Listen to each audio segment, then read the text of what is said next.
Types of necrosis. ठीक है, necrosis के कौन कौन से टाइप्स होते हैं? तो पहला होता है हमारा कोगुलेटिव नेक्रोसिस। कोगुलेटिव नेक्रोसिस क्यों होता है? ये होता है सिसेशन ऑफ ब्लड फ्लो की वजह से। हमारे सेल में जो ब्लड सप्लाई आ रही है, ठीक है, जो ब्लड फ्लो हो रहा है पहले ही, अगर वो ब्लड फ्लो रुक जाए, ठीक है, सिसेशन का मतलब क्या है? रुकना, स्टॉप होना। ब्लड फ्लो अगर रुक जाए तो कोगुलेटिव नेक्रोसिस होता है। अब कोगुलेटिव नेक्रोसिस में हमें जो मेन पॉइंट जो याद रखना है वो ये रखना है कि इस केस में सेल डू नॉट लिक्विफाई। ठीक है, सेल लिक्विफाई नहीं होता, सेल ड्राई कंडीशन में ही रहता है कोगुलेटिव नेक्रोसिस में। ठीक है, ये मेन पॉइंट है इसका।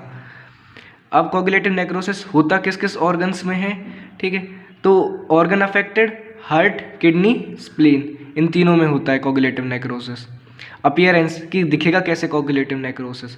अगर आप ग्रोसली देखोगे, मतलब नेक्ड आइज से देखोगे अपनी, तो वो जो सेल होगा वो पेल दिखेगा, हमें स्वेलन दिखेगा।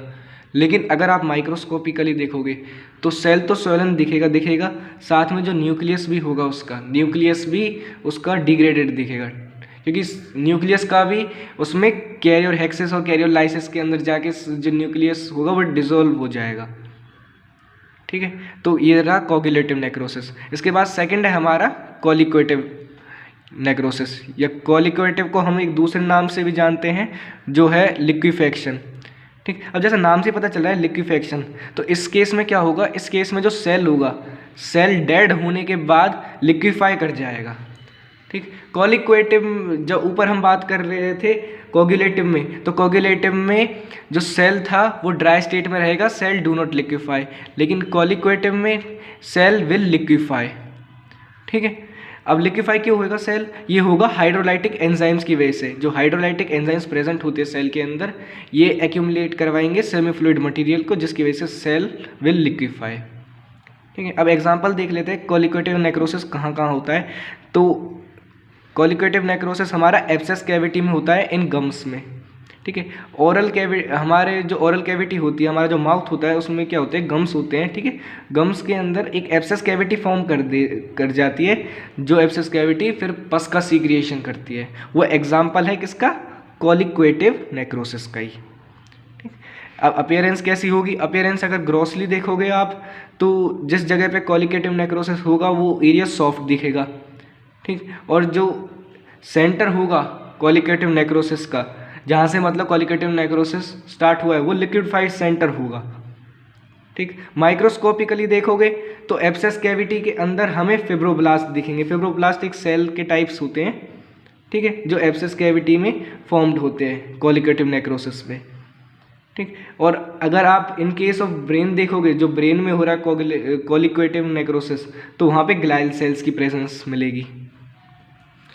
इसके बाद थर्ड आता है हमारा केशियस नेक्रोसिस। अब केशियस का मतलब होता है चीज लाइक। केशियस नेक्रोसिस में क्या होता है? इसमें जो फीचर्स होते हैं वो दोनों के होते हैं, कोगुलेटिव के भी और लिक्विफेक्शन के भी। कोगुलेटिव के केस में क्या था कि जो सेल था वो ड्राई कंडीशन में था, ड्राई स्टेट में था। लिक्विफेक्शन के केस में जो सेल था वो लिक्विफाई हो रहा था। ठीक है, तो इसमें जो फीचर्स होंगे वो दोनों के होंगे, मतलब सेल का जो साइटोप्लाज्म होगा वो जगह जगह पे ड्राई भी रहेगा और जगह जगह पे लिक्विफाई भी होगा।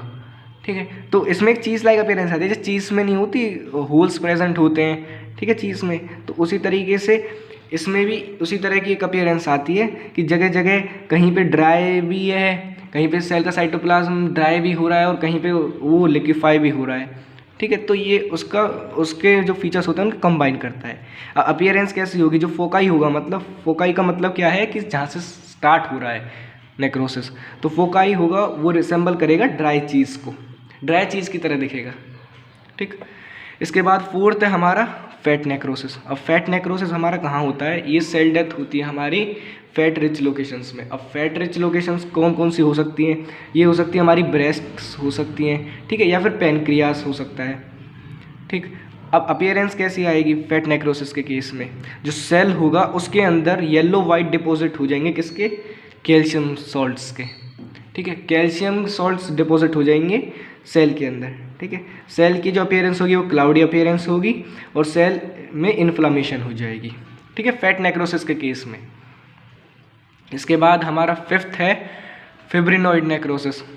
अब फिब्रिनॉइड नेक्रोसिस में क्या होगा, इसके अंदर जो सेल होगा उसमें डिपोजिशन हो जाएगी फिब्रिन लाइक मटेरियल की। ठीक, फिब्रिन का तो हमें पता है कि फिब्रिन क्या करता है, क्लोटिंग में हेल्प करता है। ठीक है, लेकिन फिब्रिनॉइड नेक्रोसिस में फिब्रिन लाइक मटेरियल डिपॉजिट हो जाएगा सेल के अंदर। ठीक है, जैसा होता है हमारा हाइपरटेंशन के केस में। हाइपरटेंशन के केस में क्या होता है कि जो हमारी आर्टरीज होती हैं उनमें एक फिब्रिन लाइक मटेरियल डिपॉजिट होता है। ठीक है, उनके जो सेल्स होते हैं उनमें फिब्रिन लाइक मटेरियल डिपॉजिट हो जाता है, जिसकी वजह से हाइपरटेंशन कॉज होती है। ठीक, ऐसा ही हमारा पेप्टिक अल्सर में भी होता है। उसमें भी पेप्टिक अल्सर्स हमारे स्टमक में होते हैं, इंटेस्टाइन में भी होते हैं। तो उसमें क्या होता है, उसमें भी यही होता है कि जो सेल्स होते हैं, ठीक है, जो हमारी जीआईटी के सेल्स होते हैं उनमें फिब्रिन लाइक मटेरियल डिपॉजिट हो जाते हैं, जिसकी वजह से अल्सर्स होते हैं। ठीक, अब फिब्रिनॉइड नेक्रोसिस को देखने के लिए हमें सेल को स्टेन करना पड़ेगा। तो स्टेन करने के लिए हम यूज़ करते हैं PTAH डाई का। ठीक है, PTAH की फुल फॉर्म है फॉस्फोटंगस्टिक एसिड हिमेटोजाइलिन। ठीक है, हिमेटोजाइलिन डाई का तो हमने नाम पहले भी सुना है बहुत बार। ठीक है, लेकिन इसमें जो डाई यूज़ होती है वो PTAH होती है। ठीक है, ये थोड़ी इंपॉर्टेंट है। तो ये थे हमारे टाइप्स।